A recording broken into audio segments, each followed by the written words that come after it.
दक्षिण कोरिया स्वामी शैलेशानंद गिरी महामंडलेश्वर श्री पंचदशनाम जूना अखाड़ा की उपस्थिति और उद्बोधन ने उपस्थित जनमानस का मन जीता। दक्षिण कोरिया के पारंपरिक नववर्ष समारोह में अतिथि के रूप में स्वामी शैलेशानंद गिरी महामंडलेश्वर श्री पंचदशनाम जूना अखाड़ा की उपस्थिति और उद्बोधन ने उपस्थित जनमानस का मन जीता। नववर्ष को सियोलल नाम से मनाया जाता है। इस वर्ष यूरियान ऑर्डर ऑफ बुद्धिज्म के दाएजून नामक शहर के मठ में सर्वधर्म प्रार्थना सभा हुई, जिसमें 60 से अधिक देशों के भिन्न धर्मावलंबियों ने भागीदारी की।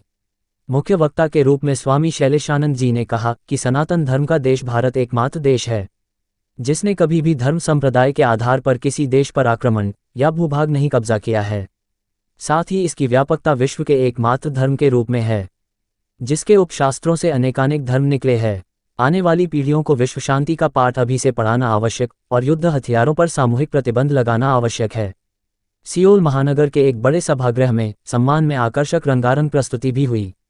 उल्लेखनीय है कि स्वामी शैलेशानंद गिरी जी विगत 20 वर्षों से अपना कर्तव्य क्रांति अभियान और अवसाद के खिलाफ अभियान चला रहे हैं, जो कि अनेकानेक देशों में प्रत्येक वर्ष आयोजित किया जाता है। कोई एक संप्रदाय मात्र अपने ग्रंथ के आधार पर विश्व शांति स्थापित नहीं कर सकता।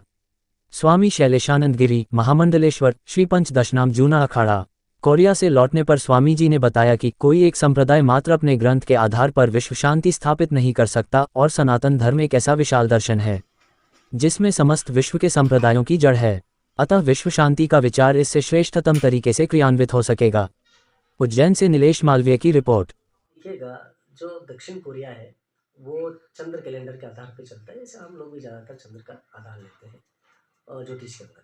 तो उनका जो नववर्ष है वो फरवरी माह के अंदर आता है। उस दौरान वहाँ की एक संस्था है जो कि विश्व शांति के लिए निरंतर कार्य कर रही है और उनके जो अध्यक्ष हैं उनको महात्मा गांधी पुरस्कार, शांति पुरस्कार भी मिला हुआ है। विश्व के अनेकानेक देशों के अंदर उनको पुरस्कार मिला हुआ है। वे सर्वधर्म प्रार्थना सभा करते हैं। तो इस बार की जो प्रार्थना सभा थी वो यूरियन बुद्धिज़्म के ऊपर जो मठ है उनका, उसके अंदर थी। उसके अंदर हिंदू धर्म गुरु के रूप में मुझे आमंत्रित किया गया था और वहाँ पर 62 से ज़्यादा देशों के जो भिन्न धर्म गुरु हैं, भिन्न राजनयिक के, वो लोग वहाँ पर आए और उनके मध्य में सनातन धर्म से कैसे विश्व शांति संभव हो, इस विषय पर मेरा व्याख्यान रहा था। भारत देश से एकमात्र आप ही थे? नहीं, भारत देश से बुद्धिज़्म की ओर से भी कुछ लोग गए थे, किंतु वो व्याख्यान के लिए नहीं गए थे।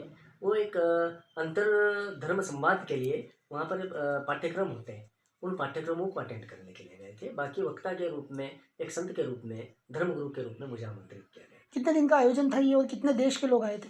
62 से ज़्यादा देशों के लोग आए थे और 6 दिन का प्रमुख कार्यक्रम था और उसके बाद में 2 दिन का कार्यक्रम सिंगापुर के लोगों के साथ में अलग से हुआ था। मुझे आपने व्याख्यान में क्या बोला, ये एक मतलब शॉर्ट में थोड़ा सा बता दीजिए। जी देखिएगा, विश्व शांति की हम जब बात करते हैं तो उस समय पर हर धर्म ये बताने का प्रयास करने लग जाता है, हर राष्ट्र बताने का प्रयास करने लग जाता है कि वो ही श्रेष्ठ है।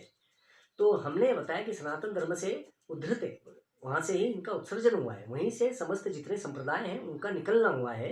और सनातन धर्म तो स्वतः ही शांति का पाठ, जो प्रत्येक जीवन निर्जीवन के अंदर ईश्वरीय तत्व की बातें करता हो, शांति की बात करता हो। तो हमने प्रेम विश्वास शांति का संदेश जो सनातन धर्म के तहत हो सकता है वो वहाँ पर दिया और साथ में उन लोगों से एक सहमति प्रदान करी कि विश्व में युद्ध नहीं होने चाहिए और युद्ध से की जो विभीषिकाएँ हैं वह अंततोगत्वा कई सदियों तक प्रभावशाली रहती है और मानव उसके अंदर सुखी नहीं रह सकता।